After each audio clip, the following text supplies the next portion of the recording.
Joining us right now from the world-famous Pardon My Take podcast, Barstool Sports, Mr. PFT Commenter. PFT, how you doing, man? You all right?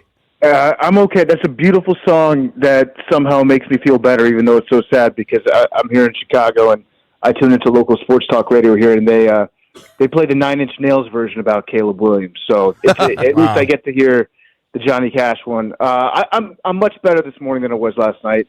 Had some time to digest it. That was just a bummer of a football game all around. It was. So, there's nothing really to be excited about last night. I guess Debo looked great last night. I'll give him that. Debo was awesome. He's still got it. That's 100% right there. And then I thought Amos played really well on the back end too. But outside of that, there's really not a whole lot to take away in the positives. And I guess, of course, it goes without saying. I could say this every week. Tress Way, great game by Tress again. And playing hurt. Yeah, and playing with a bad back. So, but yeah, like for the contact positions, I think Amos played excellent. I think Sanderson played pretty good, and I think Debo he's awesome. I love watching Debo. So, outside of that, offense looks it looks sluggish. Run defense, I guess, was better, which is good. Like the run defense wasn't the problem last night. But, yeah, I think what we learned last night was two things. Number one, I hate Jerry Jones so much. I hate the man. You could make the argument, if you're like a team like the Commanders that is supposed to be entering the very first beginning, the start of the Super Bowl window, that having Micah Parsons on the Packers is actually worse for us than having Micah Parsons on the Cowboys. Because when he was on the Cowboys, yeah, we play him twice a year, he'd kick our ass, but I don't think anybody's expecting the Cowboys to win any Super Bowls. But the Packers getting Micah Parsons, that's a team that is now elite. I think that was a really good team, and we can take that away. That we're not on that level yet. I think we're an above average team, but it was a good wake up call for me personally last night that we've got a long way to go if we really want to compete for the NFC. You got it. That's right. That's right. How much of last night do you think was Green Bay's really good and possibly like very, very good versus Washington maybe isn't that good?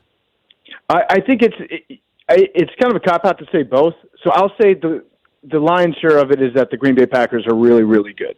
I think that they are a super complete team, whether it's their passing game, Love looked good last night, or if they got one of the best running backs in the league too, and then their defense is awesome. Went from a massive weakness that they had just a few years ago to now being like one of the best units in the entire league. So they're a great team. And I think that where we stand, I don't think that we're a bad team.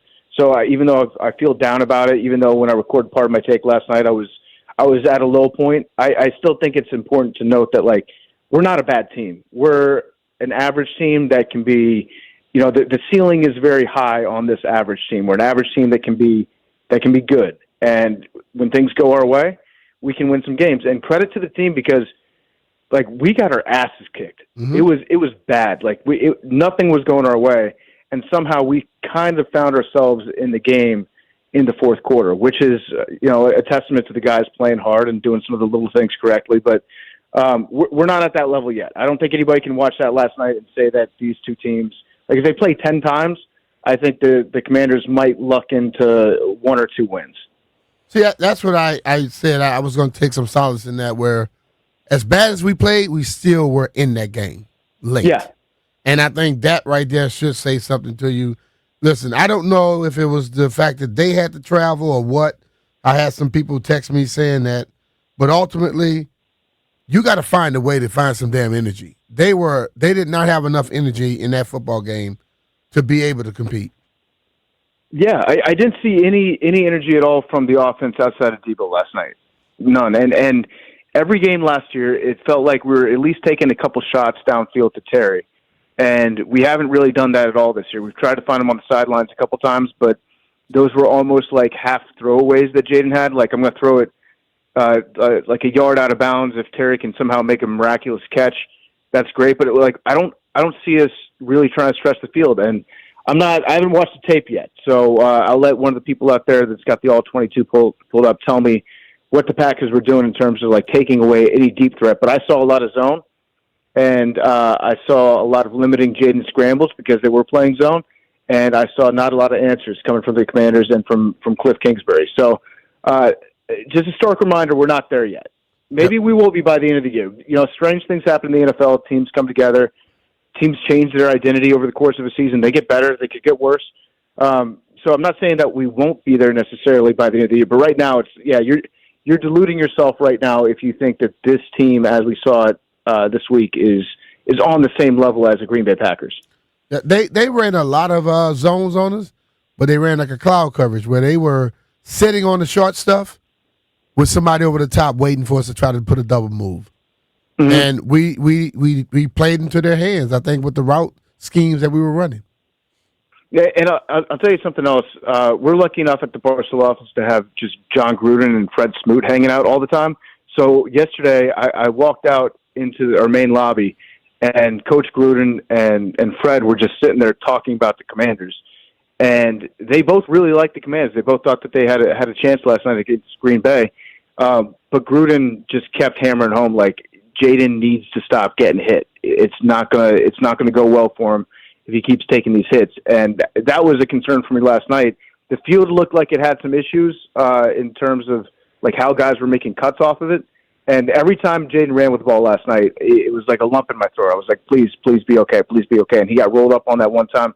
He needs to be better about knowing when to go down and try to avoid some of that contact. But I mean, people were in his face all night last night. Yeah. They got a lot of pressure on him, so he can't get away from everything, obviously. But there was a lot of stuff. I'm still bummed out. I said I led off this segment by saying I'm not as bummed out this morning as it was last night. I'm still bummed out. That sucked. That sucked as a football fan to watch. That sucked as a Commanders fan to watch. And it's just like a reality check. We're not there yet. And I'm still processing that. But good news is we've got a mini bye. So we got a long week. Then we got the Raiders traveling across the country on a short week because they're playing Monday Night Football. So I'm going to see how we bounce back from this. Because if we respond in a good way against the Raiders, then yeah, I can convince myself playoff team, maybe win a game, maybe win a couple games of playoffs. But in terms of like this year, I thought would be the start of the Super Bowl window. I'm not going to say the word Super Bowl until we prove that we can beat a good team. I hear you, man. Two things for you that maybe help, right? Same record at this point that they had at this point last year, and they got to the NFC title game. Also, PFT, this might only appeal to you, but you might appreciate this piece of information. Probably midway through the third quarter, something like that, I had a source tip me off that the Commanders tried to change everybody's shoes. We all saw the field was pretty bad, and they tried to change their shoes. So maybe, like how Philly's still screaming about the Chiefs Super Bowl a couple of years ago, maybe it was a shoes issue. Well, I think at the end of the game, we were out there doing the show. Logan was like, man, this grass is slippery as hell. Slick. But if you got on cleats, it shouldn't be slippery. We had on tennis shoes. Should be slippery. I know they got the heating coils underneath the field there. I don't know what else they were up to. The Packers didn't look like they had too much of a hard time in terms of making cuts on it. Maybe they know their turf better than we do. We also never win in Green Bay. It just doesn't happen. Was it Jay Schroeder? Was that the last quarterback that won in Lambeau? I know 86. Doug Williams won in Milwaukee. Yeah. But you know what? You give me until Sunday. On Sunday, my spin on this game is going to be just wipe it. Just burn. I might burn some tape. You know what I'm going to do? I'm going to buy a football today, and I'm going to burn it. And I'm never going to think about this game again because we got a lot of season in front of us. 1-1, it's not terrible. Yeah. 1-1 is a fine record. There's a lot of football left, and we got some talent on the team. So we just got to figure out how to play better. So I'm just going to try to wipe this from my memory bank as of Sunday morning. I'll give myself another couple days to think about it. All right. Talking with our friend PFT Commenter from the world-famous Pardon My Take podcast. You can follow PFT at PFT Commenter, Twitter and Instagram. Joining us via the Rude Guest Hotline. Rude makes the most reliable HVAC products in the DMV. Kind of bigger picture than just last night, because even in the Giants game, they were in control the whole time, but the offense was still a little clunky. You combine a week one clunky effort with last night's poor offensive effort. How worried are you about the offense getting back to, this group that never punts, that they just score every time they touch the ball? Yeah, I think the difference is how Terry's been used, how he's been playing. Because if you go back to last year, you think about whoever our number 2 was in any given game. It was either Brown or it was Zacchaeus. Zacchaeus. And so you see them and what they're able to do, and then you compare that to what Debo's been doing. Debo is a massive upgrade over those guys, in my opinion, so far. And the difference is just is getting Terry involved. The running game, I think the running game's going to be fine. Tough break last night with Eckler. That was really tough to watch. Feel bad for the guy. I hope he's able to have a full recovery and continue his career. But yeah, the running game to me hasn't been that much of an issue. Yeah, last night we couldn't run the football, but guess what? That wasn't like due to one running back. That was mostly due to the defensive front that we were running into. And we had a couple of series where we just went, run, pass, and got stuff right off the bat, 2 straight runs. Didn't stay ahead of the chains. You have to. So I think the big difference, the only real difference I can see, is Terry. And I don't know if that's on Terry being out of sync for missing training camp. I don't know if that's a chemistry issue. I don't know if that's a play calling issue. But as a layman, as a Commanders fan watching these games on my couch, that to me is the major difference in this offense.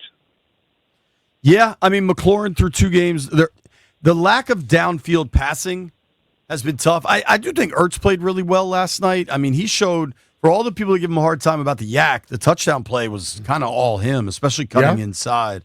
True.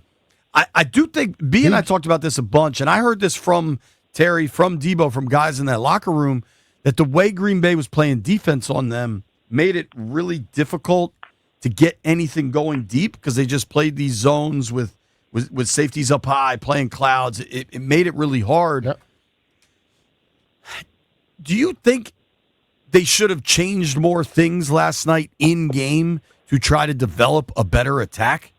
Yeah, I mean, it looked the play calling looked pretty boring last night, and it's on Cliff for not figuring out a way. Like from what I saw at least, and that's from watching the TV version of the game, the Packers were playing that zone for most of the night, and I didn't really see too many adjustments coming out of Cliff in the second half.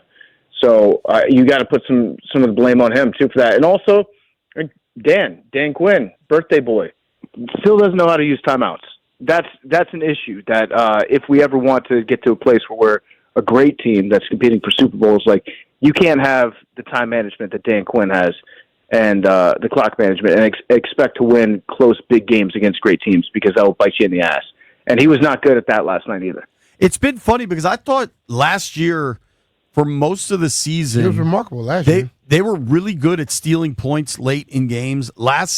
Especially late in the first halves. The 2 first halves so far this year against the Giants, they botch it with the grounding penalty.